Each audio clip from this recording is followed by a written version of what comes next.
They are. All right, everyone. Welcome to the Real Estate Game Changer Show. I'm your host, Mike McKay, based in the Jacksonville, Florida market.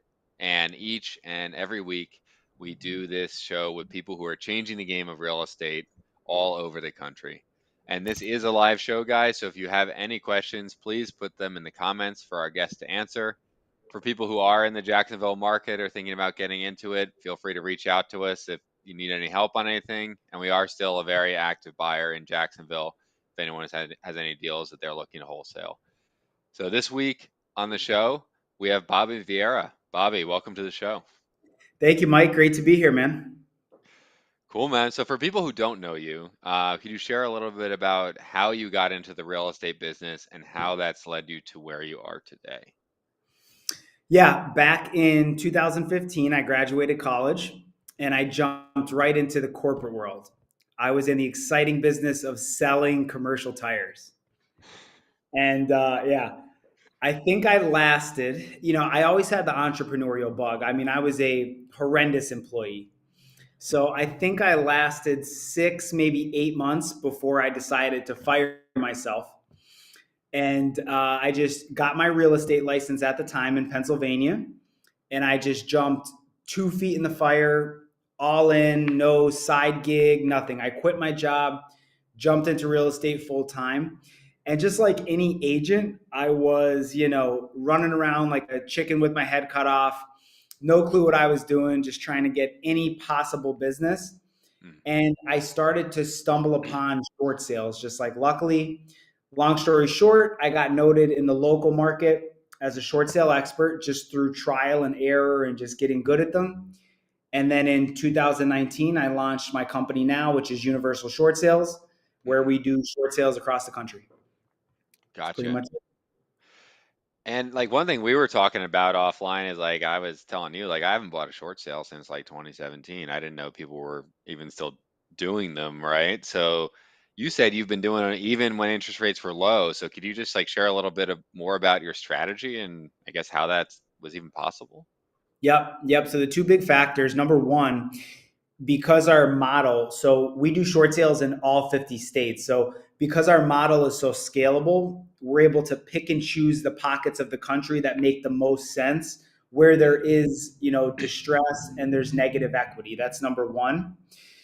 Number two is a lot of people, they think just because, the market's super hot, properties are flying like crazy, inventory's low, that there's no short sales. But what you have to remember is the United States, as much as I love this country, this is just the truth. This is a very, very extreme consumer society. People run up bills, they run up credit. A lot of everyday consumers aren't smart with their money, so they find ways to lose equity in their house. People really do. They just find ways to do. I mean, if they're deep into pre-foreclosure, the deeper you get, the more equity you lose because the fees compound. There's situations where, okay, perfect example of what's happening right now. Let's say, okay, how many people, Mike, over the last 3 years, do you think just the average everyday Americans were sitting there going, honey, oh my God, look at what our house just appraised for. We've never had this kind of equity before. Now's the perfect time to pull the equity out and go buy that boat we always wanted, or renovate the kitchen. So stuff like that eats up people's equity. mhm.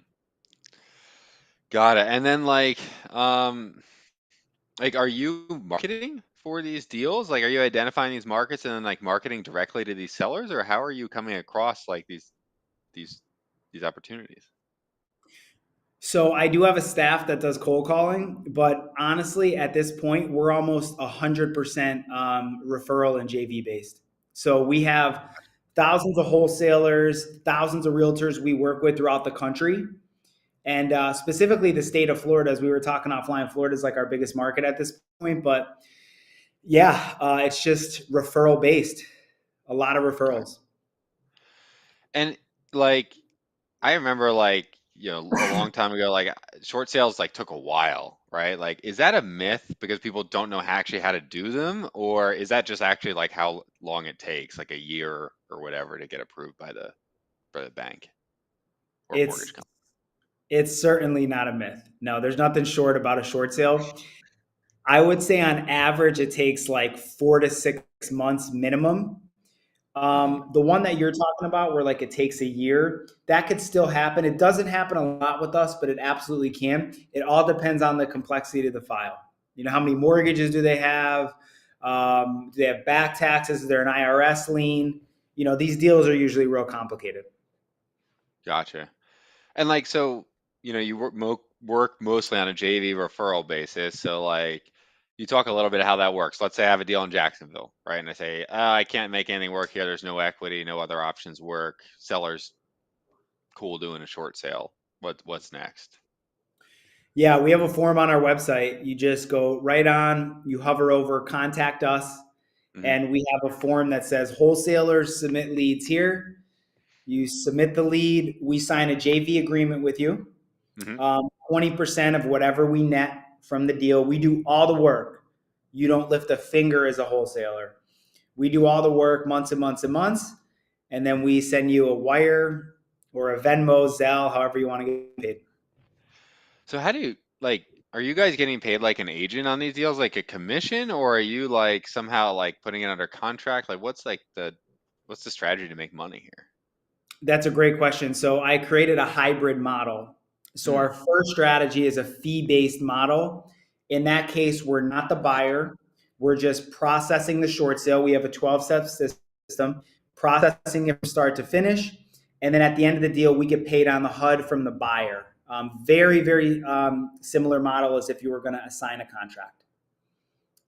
You Instead of get an paid on the assignment agreement, HUD by the buyer. So like, is the buyer already predetermined before that point, or in that case, Mike, it's either the buyer brings us the deal and says, "Hey, I'm trying to buy this short sale.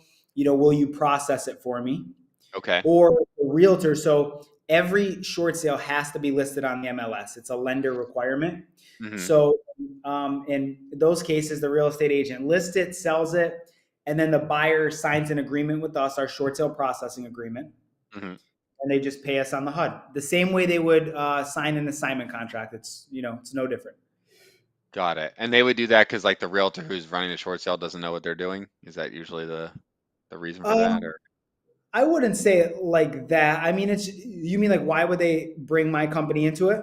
Yeah, because I've had like a Yeah, lot of times a listing agent or historically years and years ago would yeah. process it, but I don't know what things are now. There's a lot of agents that still like to do their own short sales. I would say 99% don't know how to do one, and that's not a dig. That's not an insult. It's just so niche, man. Like unless you've been doing these and you really, because like there's no book you could read. You can't take the real estate license exam. It doesn't teach you how to do them. You need experience. Mm, So I would say that. But another thing too, we have a lot of agents that bring us their short sale deals that have done short sales forever, but they see the value in us. Why the hell would they want to wait on hold, chase down documents from like? Why would you want to do that? Go out, make your money as an agent. Leave the hard work up to us. gotcha. You And you know. said a hybrid model, so that's one way, right? The Yep. buyer, you get brought in, the buyer pays you a fee. What are the other ways? I buy it. We're an acquisition company too. Okay. So I'll purchase the property. We'll process the short sale, and then Okay. my acquisition company will buy it, and then we'll typically, depending on how much work it needs, sometimes put it right back on the market. Sometimes do a little bit of work. Like I just bought one I closed a couple of days ago in Jersey, Hmm. Hamilton Township in Jersey. Oh yeah.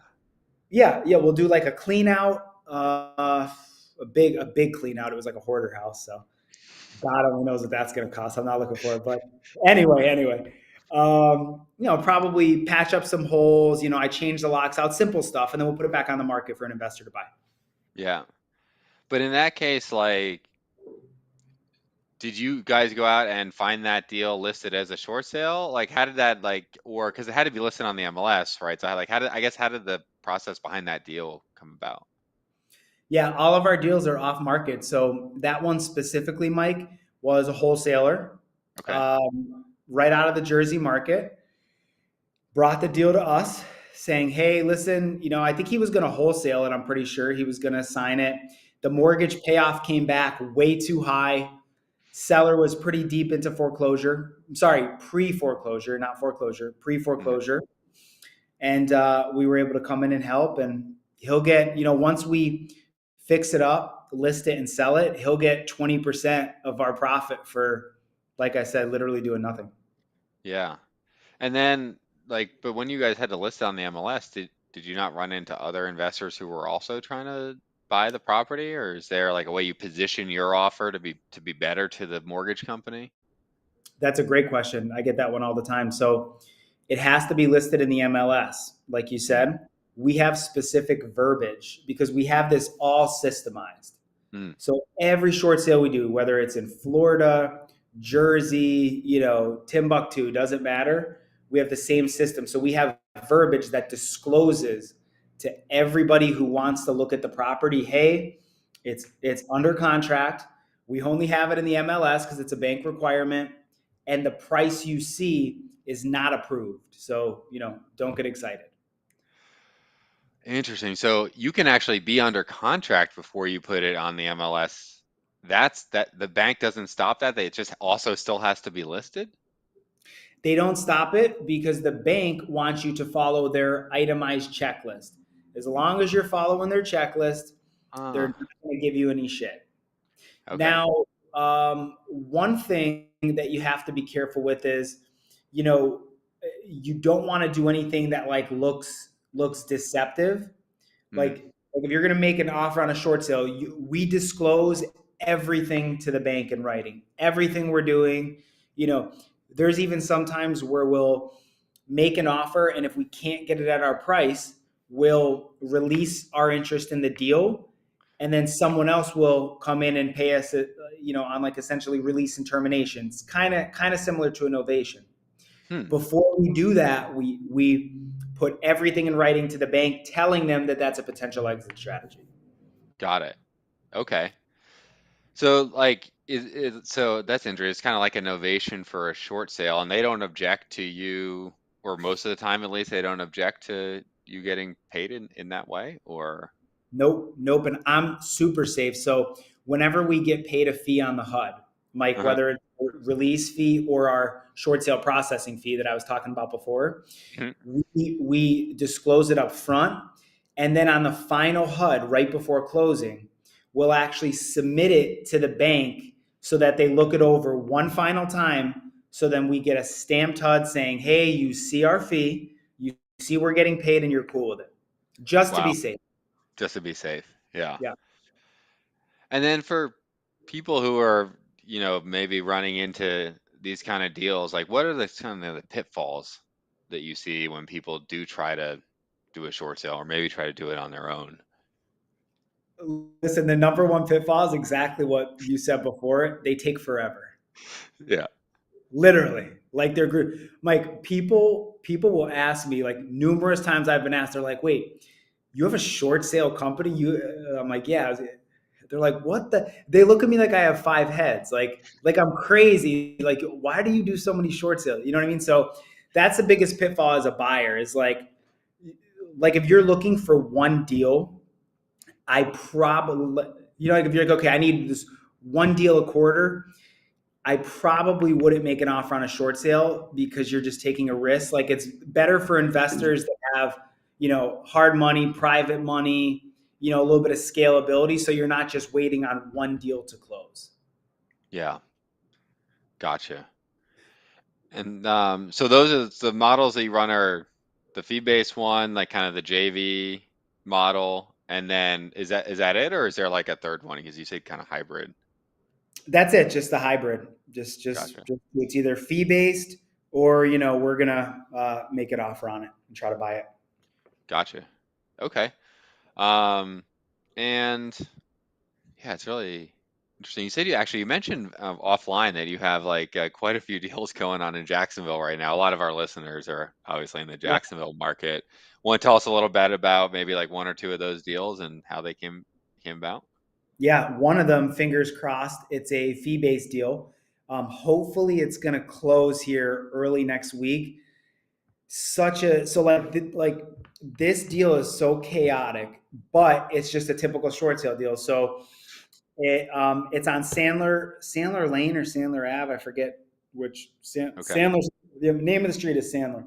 Just for like the owners, just out of respect, I won't give the actual address because they're in a bad spot. But so the owner lives in California, different time zone. She has a friend, like her lifelong friend, apparently living in the property, renting it. The friend stops paying her, just at some point decides, screw you, I'm going to stop paying.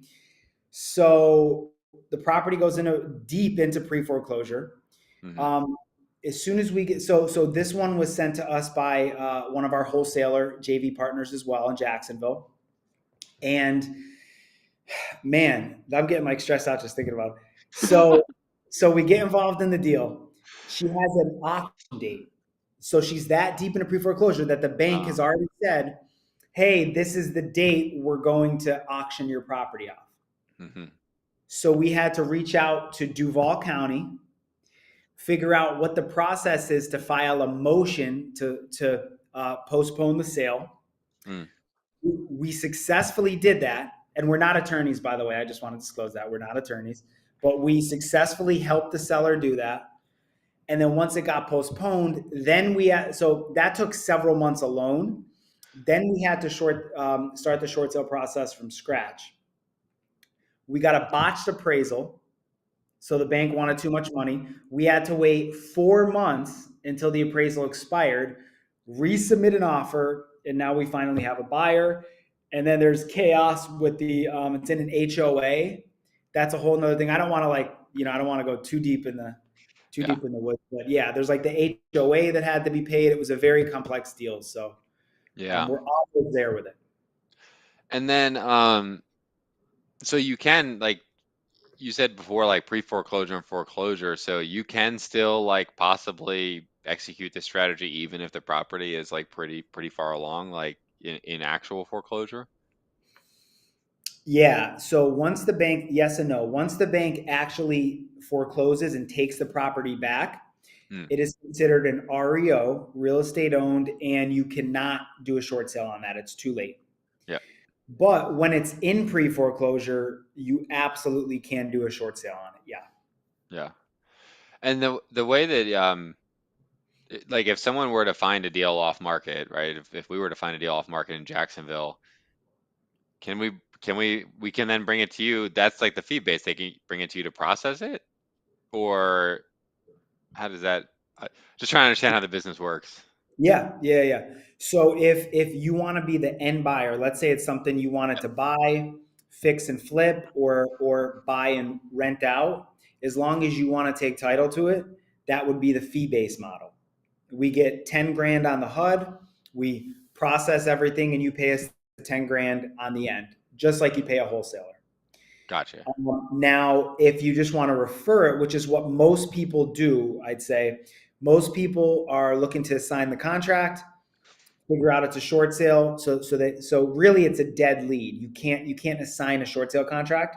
Mm, So those are just referral based ones where we'll take it, and then whatever we make, we do all the work and pay 20% referral. yeah. And are there any restrictions if you were to buy a short sale, or like restrictions what you can do with the property after for any certain amount of time? Here's okay.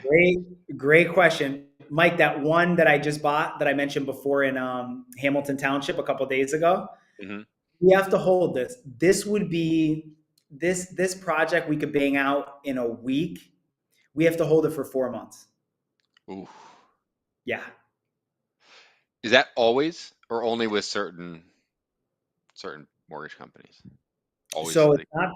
No. That's actually another great question. A lot of people think so. The biggest myth in short sales is that deed restrictions are dependent upon the mortgage servicer. It's not. It's dependent on the type of loan. So any type of FHA product, VA product, Fannie Mae, etc., any government-backed loan is always going to have a deed restriction on it. got it. So if the previous owner who you did the short sale for had one of those government backed loans, then you've got that kind of waiting period. Got it. Yep. Interesting. Huh. Yep. And yeah, I guess like so I mean, how many of these things are you guys doing? That's Yeah. that's a, So we get an average right now. Our average is 7 new deals a month. So like we sign on, whether it's going to be fee based or we do it, it's seven new contracts a month is our average right now. okay.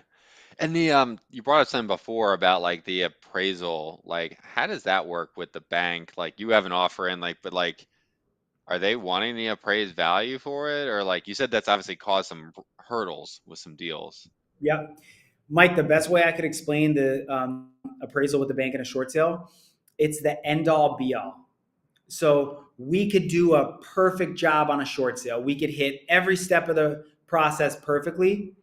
But what happens is when the bank orders an appraisal. So let Hmm. me actually back up for the listeners just for like clarity. Yeah. So what Mike is asking me about is the third party appraisal. What the short sale lender does is they're going to hire, usually it's a local appraiser or it's a local BPO agent, either or. They're going to go out to the property. Now, they don't work for the bank, it's a neutral third party appraiser. They're going to go out to the property to do an interior valuation and then submit it back to the bank. Whatever that value comes back at, the bank is going to want in or around that number. So if you offer 75 cash and the appraisal comes back at 300 grand, no matter how absurd it is, the bank is going to counter you at that number. Got it. Um, how often how often does that become a problem? Because I imagine some of these houses need work, right? And we all know how appraisals can be, right? So, Yeah, yeah. It happens quite a bit, man. It's a part of the business. I know like a lot of people try to play it off like, oh yeah, we're perfect when it comes to appraisals. Listen, we do have a process in place where we keep a very we're very involved in the appraisal process. We're sending them supporting documents. We're having a conversation on all the work that's needed. We mm, have our listing agent, a requirement for our listing agent is to actually attend the appraisal, point out everything that's wrong so then nothing is missed. Even though we do all that, at the end of the day, it's a human being. So if they're, you know what I mean? Like at the end of the day, if they're like, Bob sent me all this stuff, I don't really feel like listening to him. I have dinner with my wife at 7 and I want to just bang this appraisal out. So I don't really feel like doing it. And like they'll rush through it and that can happen. yeah. So, and that's like how early in the deal is that appraisal being ordered? I would say on average midway through the deal, but that's actually a great question because sometimes they order it as soon as you open up the packet. More often than not, it's let's let's say there's 12 steps, Mike. By step 6 or 7, they're going to order it a little bit later in the deal. Gotcha. And for the you mentioned earlier, and I think it's a good point to bring up. That You're like you were saying you can't assign a short sale deal, and I think a lot of people wholesale listen to this show, right? So could you just elaborate on that a little bit more so they understand? Yeah. When I first started doing short sales, instead of going out and getting the right information, I just assumed that I knew the answer for some reason. And I spent months getting it done only to realize that you can't assign them. So the way a short sale works, whoever is on the purchase agreement. So if it's Mike McKay LLC is buying the property, Mike McKay LLC has to close on the property. You can't get the short sale approved and then assign it to Bob Vieira LLC. You can't do that. Hmm, got it. And then there is kind of like, I guess maybe elaborate a little bit on, well, some people may not know what novations are, first of all, but elaborate on it like that strategy and like when do you use that kind of like you said similar to novation strategy. It's not exactly the same, but when do Yeah, you go with that strategy versus just taking it down and maybe yeah, renovating it? yeah. So people have different answers on this. There's some guys out there that do it every single deal. That's all they do is they just novate short sale contracts. Hmm. I like to play it safe. I never want to create a pattern because even though you're not doing anything wrong technically, I never want to create a pattern of, you get audited one day and they look and they're like, huh, this guy like 100 times he made offers on short sales. And then all 100 of those times he removed himself as the buyer, stepped somebody in. You know what I'm saying? It just doesn't, Yeah. like, I'm just worried about the way, maybe I'm overthinking it, but I only like to do that, Mike, if it's absolutely necessary. Mm. Like, actually, I'm doing it on a, oddly enough, I'm doing it on a Jacksonville property right now. The buyer just sent us the release. And the only reason I'm doing it is because I originally wanted to double close. This property's on Copage Okay. Ave, Copage Road. I don't know. I'm terrible at remembering off the top of my head, but it's right in Jacksonville. And I wanted to buy the property. It needs so much work. I wanted to buy it and renovate it, but I mean, it needs way more work than we thought. And we couldn't get it low enough. Okay, Mm. we got it approved at a discount, but not a big enough discount where we could take title to it. So because the margins are a little bit smaller on this one makes sense to do the release and termination or novation or whatever. But again, I try not to do it unless when it's super necessary. Mm. And then, Mike, not to ramble on about this, but this is really important for anyone listening. Don't just go out there and try to do these, novation deals. You need a really good attorney, and they have to put together disclosures for you, and you need to send those disclosures into the bank as soon as you make your offer. Never ever try to do a novation style deal on a short sale without disclosing it in the beginning to the bank, because Mm. you're opening yourself up to a really bad can of worms. So Yeah. And then when you on that one that you are doing, like I know a lot of people when they novate deals traditionally, like obviously they're putting it on the MLS, but it's already on the MLS. So is like your buyer just like another investor that you found, and instead of kind of assigning it, you're just doing it as a novation and that's why it works? Or like I guess like how does that work? yeah, so on this particular one that we're talking about, I think you're asking about in Jacksonville, Yeah. our listing agent, she's super like in the investment world. She's really good. So she has a database of investors. So she was able to come in, get someone to pay it at the price. Mm. But what we would typically do if we didn't have that was just put it back in the MLS, just like change the price. Again, we have verbiage for this. Hey, this is your contract price is going to say this, and you know what I mean. We just disclose it in the MLS to get Right. it. Right. And then you have it approved at that amount, and then you just get paid on your release of interest, Yeah, just kind of like a regular novation. yeah, that part of it. But even the back end is a lot more complicated because I just don't want to give off like oh yeah, you could just run around and go, Sure. novate short sale deal. Like Yeah. the back end, you can't just okay. Let's say I get a deal approved in my Mm. name, and then I release my interest. The new buyer steps in. The deal actually goes back under for review. Ah. And then a new short sale approval letter is generated in the new buyer's name. Mm. And there's some risk there that maybe it won't get approved at the same price, or something else may No, change. no. There's no, I mean, I guess there's always risk, but there's no reason why it shouldn't get Mhm. approved. No, Right. because I did the work, got it approved. I know the number the bank wants now. It's just going to take a while. It's not like a quick, assignment or typical novation. You're going to wait maybe 30, 60 more days until you could close.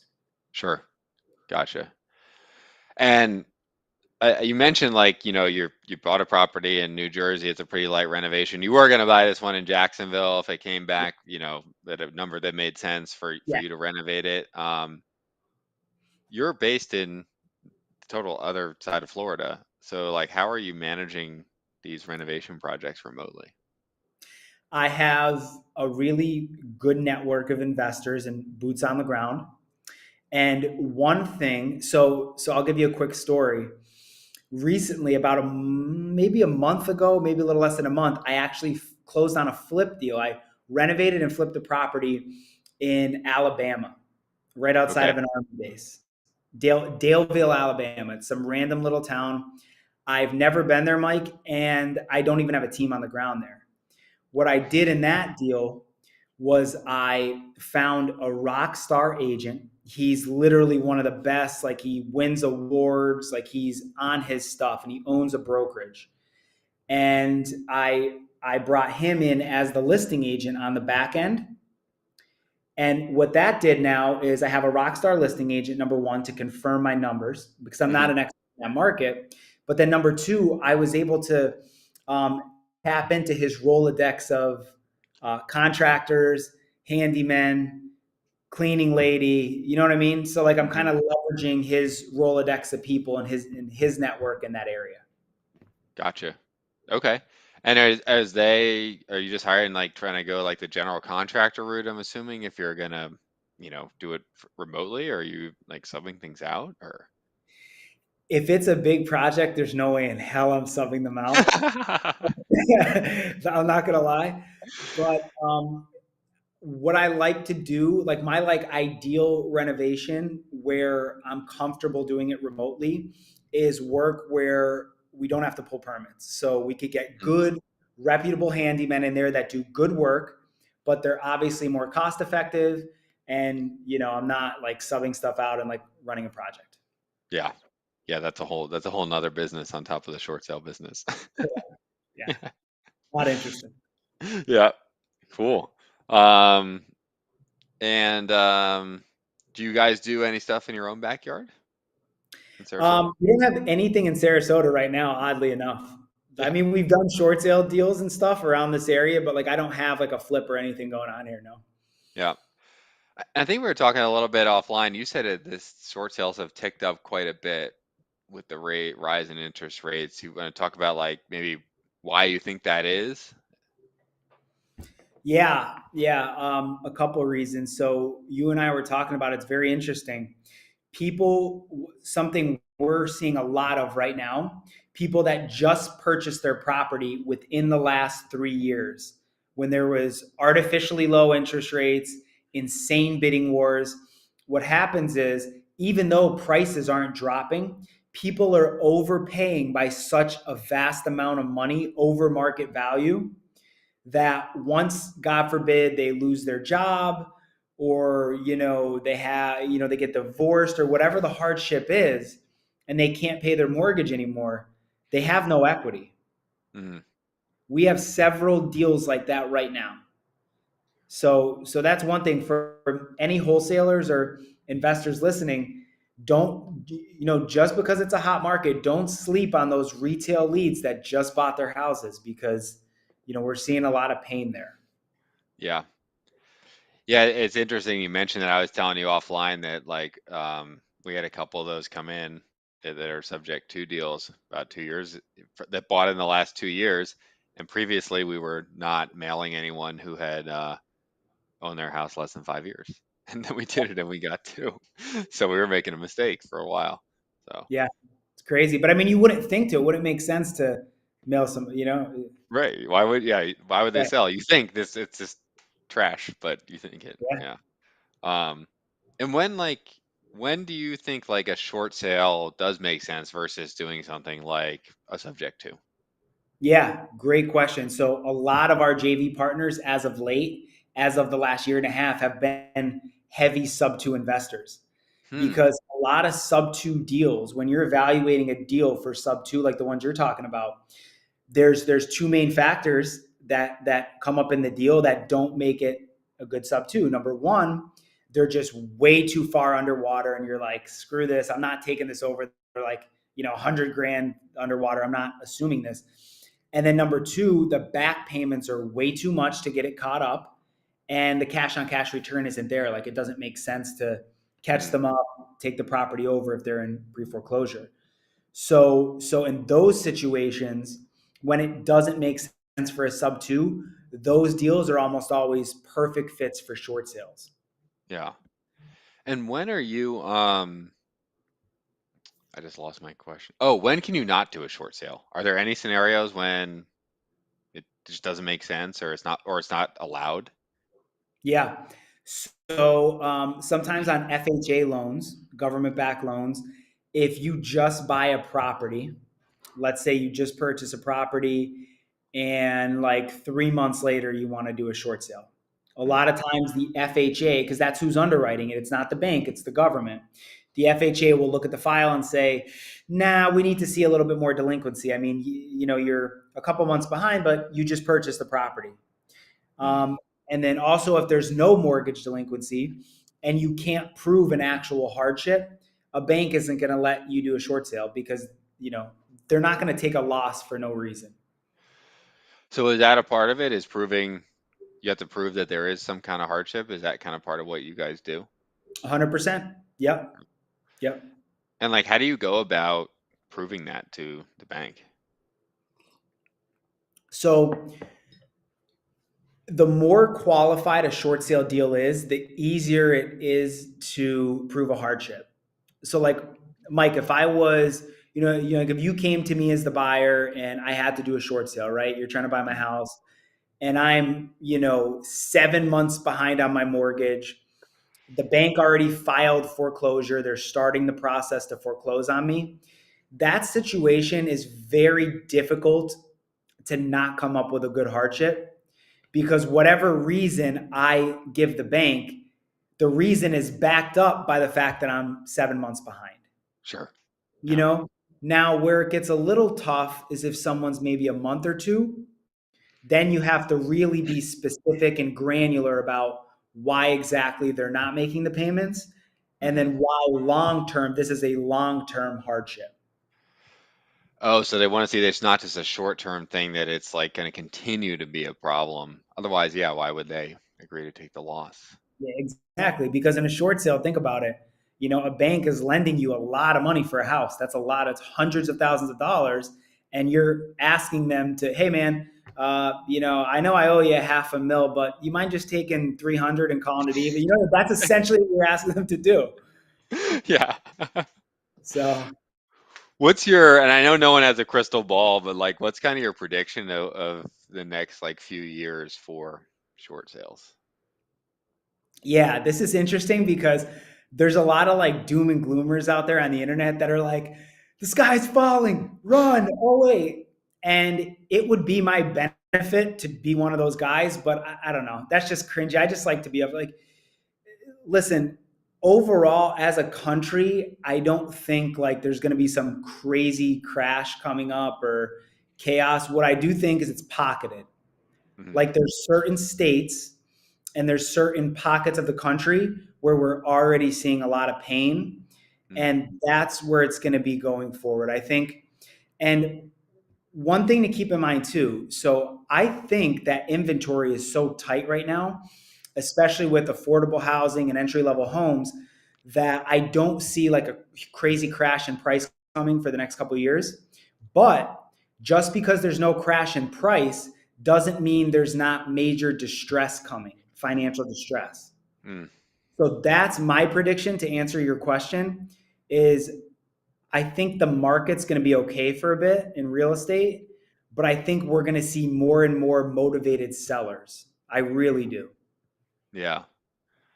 And then, like you mentioned, like you were kind of tracking certain areas, right, where people, these properties are kind of being coming underwater. Like, what data are you looking at to track that, or how are you identifying these Yeah, areas? I like to keep it simple. So that's like a two-part question. I'll give two answers. Yeah. So first, to keep it super simple, which is what I like to do, I just look at pre-foreclosure volume. Hmm. Where are the states? First, I'll look at, okay, what are the states that have the most active pre-foreclosures, where the bank is actively trying to foreclose? And then I'll take those states and I'll get granular. I'll say, okay, there's a shit ton of pre foreclosures in, let's say New York. Well, what's going on here? 80/20 rule. Hmm. Typically, 80% of the pre foreclosures are coming from, one or two counties. So then I'll see where is that pain. Florida is a perfect example. Florida, there's over 30, as we speak right now, there's over 35,000 active pre foreclosures in the state. So then you just have to get granular. And then the second part of my answer is, follow things such as CoreLogic, just like real estate data solution companies. ATOM Data is awesome. CoreLogic, DS News. I read a lot of that because they track, negative equity and that kind of stuff. So just follow that. Sure. Cool. And what's like, I guess, what's your plan for your business for the next few years? What are your goals?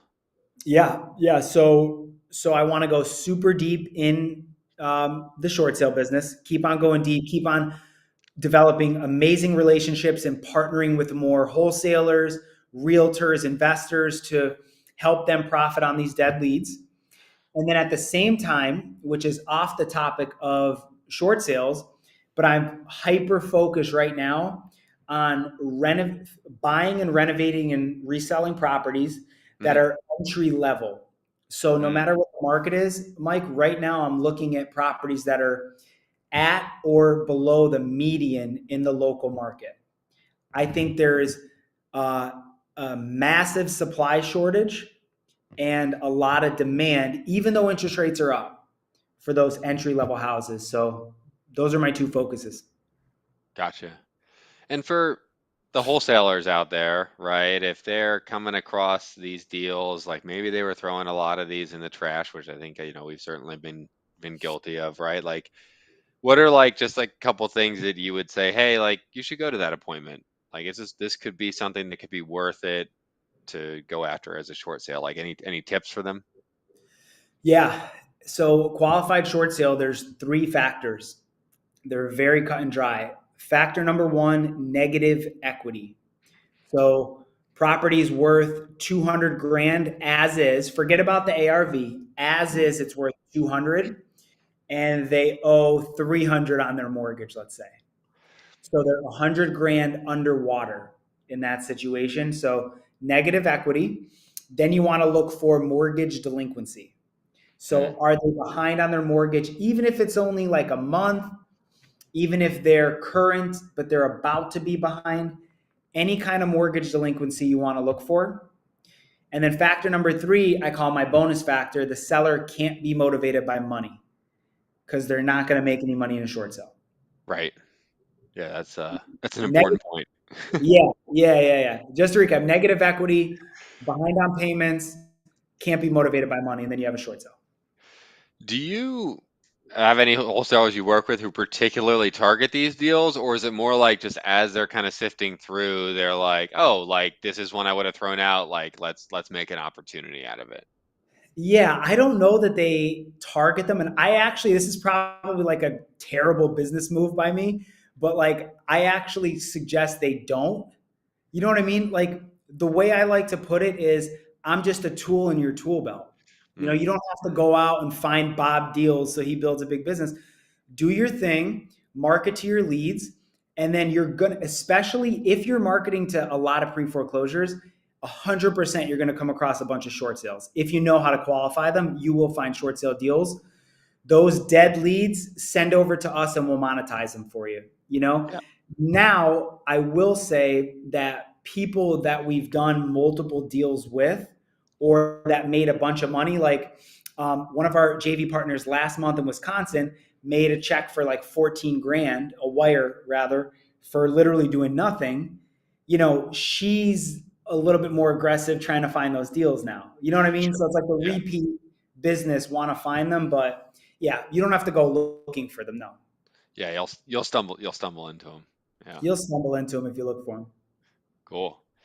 Well, we're kind of getting close to the end here, and there's always two questions that I like to ask at the end of the show. And the first one is, what is the craziest or most uncomfortable situation that you have ever experienced in a real estate deal? So, man, there's just so many. There's just so many in my business because there's just so many distress situations. So, a couple years ago, I bought. I guess this isn't really uncomfortable, but just chaotic. So, I went in with a partner, and we bought an 8 unit mixed use property, and it was a value add deal. It was cash flowing from day one, tenants in every unit, but it was a big value add play. Mike, I think we own the property for like 3 months, maybe four, maybe. And it's right around Christmas. This is like the worst Christmas ever. So I'm back in Pennsylvania visiting my family, and I get woken up. I get woken up to a phone call from one of the tenants. And as soon as I answer the phone, it sounded, as she's talking to me, it sounded like she was like standing near a waterfall or something. Like I hear water just pouring down. I'm like, what is she calling me from like Niagara Falls? What is happening? And she's screaming because the water coming down so loud. She's like, Bob, there's there's a leak. I'm like, a leak? It sounds worse than that. She said one of the pipes burst. So now Oh, I'm thinking like, like your typical pipe burst. I'm like, okay, this is, it's not that bad. So I said, all right, send me pictures. She snaps pictures. The entire basement, let's put it this way. The leak was so bad when the pipe burst, 14, and I know this to be a fact because the water remediation company came and that's how they calculate how much they're going to charge you. mhm. 14,000 gallons of water. God. If you can even imagine, it was a swimming pool. That's a Yeah. swimming pool. Was in the basement. The entire basement was completely submerged. We opened the cellar doors, like I don't know what you guys call them, but like the storm doors we call them. Yeah, the ones that open upwards Yeah, instead of sideways. Yeah. Yeah. yeah. I call them storm doors. So we open them up. Water was overflowing. That's how submerged the basement was. Jeez. The electrical, everything was underwater. So, okay, well, that's what insurance is for. This is a nightmare, worst Christmas ever, but that's what insurance companies are for, right? Wrong. They denied us. Oh, Somehow we got denied. So now we're sitting there with a property, 14,000 gallons of water in the basement. Insurance company denies us. And it was just, when I say a nightmare deal, like I feel like I went through like a university course on real estate just for that deal. I mean, depositions with insurance companies, crazy lawsuits. I mean, it was people breaking into the property because we had to vacate it. I was driving the tenants to a local hotel. I mean, it was terrible. yeah. So Did you end up being able to recover some money from the insurance company after all the fighting that you have to do with them? Or are they still? peanuts. They Yeah. ended up giving us peanuts. Oh, Well, no, it sucked, man. that sucks. Yeah. Well, that's The certainly a great, crazy story. yeah. You still own it? What's that? You still own the property? No, hell no. No, I'd ask. You never know. nope, nope, I'm good. I said, okay, we're gonna cut our losses. Learned a lot of lessons. Get me the hell out of here. Yeah. Cool. And the second question I always like to ask at the end for the newer people is, if you could go back in time, give yourself one piece of advice when you were looking for your first investment deal, knowing what you know now, what would you tell yourself? It's kind of an unconventional one. It's not cliche, but I would definitely say if you're new, pick a niche early. Hmm. Even if it's not like a super granular niche like short sales or like really, really specific, try to get really good at something, even if it's a skill, even if your niche is a skill, try to just like focus on one thing, get really good at that one skill or type of investment property or whatever, and then build from there. You don't have to stick with that niche forever. Just like I'm expanding into, affordable housing and rehabs and stuff. But I think it's important, especially now, because wholesaling is such a crowded space. I feel like it's tough to just be a generalist, especially if you're new. So pick something, focus on it, get really good, and then expand from there. I think that's what I'd tell anyone that's newer. Yeah, I think that's a great piece of advice. Great piece of advice. Um, So if people want to reach out to you after the show, they have questions, maybe they have a property they want to either have you guys process or, refer to you so they can kind of kick back and just wait for the wire to hit. Like, how can they go about getting in touch with you or submitting a property over to you? Yeah. Find me on Facebook, Bobby Vieira on Facebook. Shoot me a PM. We could, even if you don't have a deal, don't feel like you have a deal, hit me up. We'll hop on a call. I'm happy to just chat, network. I think you guys are putting my website up there, right? Universal Short Sales. Yeah, some people will listen on audio though, so it might be good for you to Got say it you. out loud. Yeah. Yeah. Go to universalshortsales.com. And if you ever do have a short sale deal to send us, you simply hover over contact us, and then you'll see the drop down list that says wholesalers submit properties here. It's as easy as that. Yeah. Shoot me a PM on Facebook. My cell phone for anyone on audio, 570-614-3232. Again, 570-614-3232. Don't spam me or like send me random stuff, please. But yeah, send me a text. Say that you heard my conversation with Mike, and yeah, we'll talk. I'm happy to connect. Cool. Well, this was awesome, man. Thanks for being on the show. Yeah, no, this was great. Thanks for having me.